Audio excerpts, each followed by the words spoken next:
Well, people trying to immigrate to the United States are thoroughly vetted, except for their social media accounts. 63% of people say it's insane that the government doesn't review social media of people applying for those visas. If they did, Tashfeen Malik, one of the San Bernardino shooters, might have been flagged before coming to the U.S. So we went out to ask people on the street their opinions, and take a look.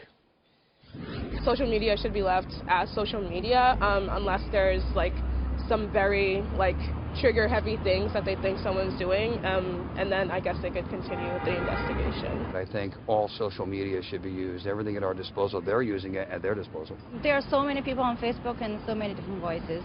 If you really want to investigate, I think it's very difficult to investigate on Facebook. It's important to keep track of people, yes, who you're worried about, but you know, if you get carried away with looking at people's Facebooks, you're just going to be investigating a bunch of false accusations, and people are just going to get carried away with it. I don't think Facebook is the way to go.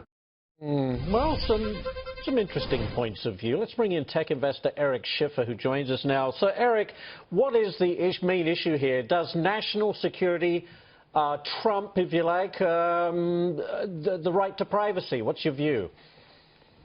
Well, look, the problem that we really have, and Donald Trump won't want me to say this, but you have social media masters from ISIS that are seducing people, and they're seducing them quite well.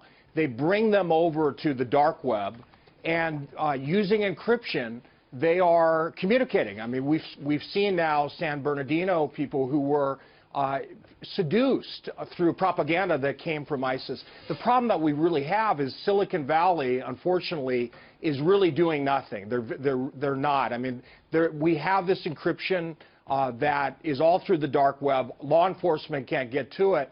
In the past, we would normally get chatter. We would get this information that we could oversee and hear.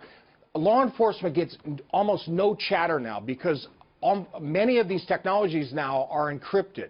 So Eric, let me just jump in very quickly. So Silicon Valley will say once you open up the back door, it opens up the back door to all sorts of people, not just law enforcement. Do you agree? That is what they're saying. Yeah. Okay, and you hear the CEO of Apple say this. But here's the thing. I mean, if ISIS were to convert a major CEO, and they'd have them say, and they'd tell them what to say, they'd have them say exactly what the CEO of Apple was saying. That's the party line. Right. There are methods. There are ways to do this to keep people safe. There are absolutely ways to get around it. What he's saying is not a good argument. He's saying that because, Frank, well, we shall see. Eric, we're already out of time, and I'm so sorry, but I think you made your point very well. All right.